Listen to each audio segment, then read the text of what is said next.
What's going on, guys? And we're back. And today we're actually going over, I know you guys are waiting on the M1A, but today we're going over another 1911. This happens to be a Colt Series 80 1911. And honestly, a lot of times I hate on 1911 specifically because a lot of factory-built 1911s suck ass. But like I had said before, the GI spec 1911s are usually guns that run really well, and they won't cost you a fucking kidney. Now, you'll notice right away that this has some special stuff on it, and this was actually a unit citation gun from Colt, and they offered the unit while it was deployed that they could buy their 1911s or their ARs, and they'd have all this supermoto bullshit freaking hua crap on there. But we're not talking about that. We're talking about the gun itself. Now, we're going to go from top to bottom on this, and first thing I'm going to start with is the sights. The original GI spec sights sucked. They were super low, and they were very, very hard to pick up. But the current sights are not like this. It actually comes with a standard 3 white dot type, and honestly, it's just wide enough and thin enough to where you can actually shoot pretty quickly with the thing. Now, something that I did notice, though, was that this front sight is a little loose now. It's been shot quite a bit, and it is a little loose. But honestly, that's not that big of a deal because you can tighten it down, and a lot of guys know that on 1911s and on a lot of 45 caliber pistols, shit starts to come loose, like screws in the grip panels and things like that. So that's not that big of a deal. Okay. The slide serrations on this thing are very Colt-like. They're very fine, but they're pretty sharp. So when you go to rack the thing, it's actually very, very, very aggressive, and you'll shear off some skin particles when you go to rack the thing. As they come from Colt, the Series 80s come with 2 7-round magazines, so that makes it a 7+1. And everyone and their mom recommends different types of magazines. I personally like Chip McCormick magazines. I really, really like Wilson Combat magazines. And you guys have also seen me run Metgar mags in other 1911s that I've reviewed. So, honestly, it's going to be a personal preference thing. Lots of guys have different thought processes on different mags, but whatever works for you is going to work for you. I'm going to say right now that the magazines that came with the Series 80 ran 100%, and they still do. So, no issues there. With the Series 80, normally there's no real stippling on the front of the pistol grip here. The rear has some, but it's not ultra fine. It's meant to be a GI spec gun, how it was originally configured. I'm going to tell you right now that with the wood panels on this, and that's how a lot of them come, the wood panels on this, it's actually not too bad at all. You can hold the gun down and shoot it pretty well. It's just that you notice that the lack of milling into the actual steel for better traction as far as grip is concerned. So it is what it is. Right-handed only controls, and no extended widgets on that. As a lefty, I have a problem with right-handed only controls, and as far as the right-handed only controls, that pertains to the manual safety. It takes me an extra second or so to get this thing out from the draw and snick the thing off. As a right-handed shooter, which is how the rest of the world is, it's not really a big deal.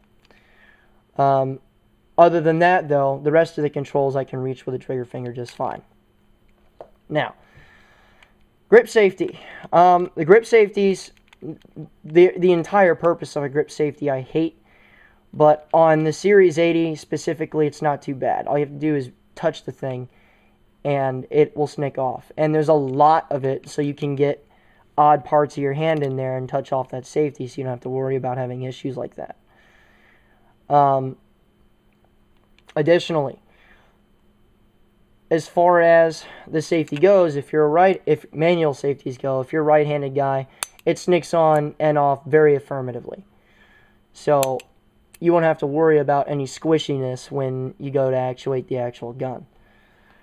Now, on to the most impressive part about this handgun, and that is the 1911-esque trigger. Now, most Series 80 guns don't come with a skeletonized trigger. They come with the standard flat type trigger. But when you go and pull on the thing, it's very 1911-esque in that you have that little bit of take-up, 1/8 of an inch of travel, and the gun breaks.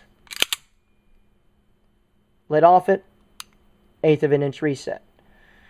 So that's why lots of people choose these guns, and the main reason why a lot of people choose this gun over others is simply because that reset is the shit. Now, be careful, though, because if you are picking one of these up as your first gun, I would have to let you know that this is probably a bad first gun for you, mainly because the rest of the pistols in the world don't have the same trigger as this. And a lot of guys develop dependencies on bad marksmanship because this trigger is very forgiving and it can make you very spoiled. Meaning, a lot of ride or die guys on 1911s will swear by this specifically because it was the first gun or handgun that they'd ever shot. Generally speaking, and a lot of people will confirm this, people don't shoot handguns well. So if they can shoot this well to start and then they go on a striker fire gun like a Glock or a double single action gun, both of which have worse triggers, they'll use this gun as a crutch because they can't shoot handgun well. And that's just how it is. So be careful when you pick this up. I would personally pick this up after you've had a lot of training on handguns and then run this as a race car. Okay?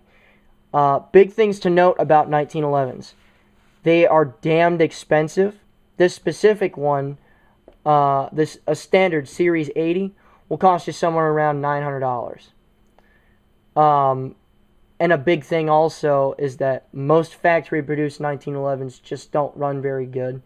I've been to a lot of tactical classes myself, and a lot of guys running around with factory-built 1911s, you watch their stuff break on a regular basis, especially the shorter 1911s. Like the super subcompact 1911s that are real short and have tiny barrels on them. I have never seen one of those things run well. If you can put 1,000 rounds through your 1911 without it fucking up, I will be thoroughly impressed. Because it's probably not going to happen if it's one of those smaller guns. However, on this 5-inch barrel GI spec gun, this one runs really well, especially from what I've seen. This has had the bejesus shot out of it, so it's actually pretty nice, and it's refreshing to see a 1911 in the world that works well.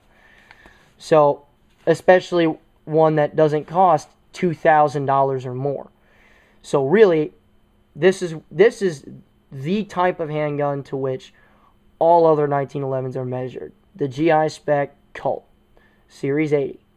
So, if you are looking for a 1911 that'll work and won't rip your damn wallet apart, this is the one to check out. So, thank you for watching. Please, if you guys happen to see that like button, smack it in the face. Recommend me to your friends, and thanks a lot for helping the channel grow. I'm a Regular Guy 90, and remember, a regular guy's firearm is the last defense against tyranny. Be easy, guys.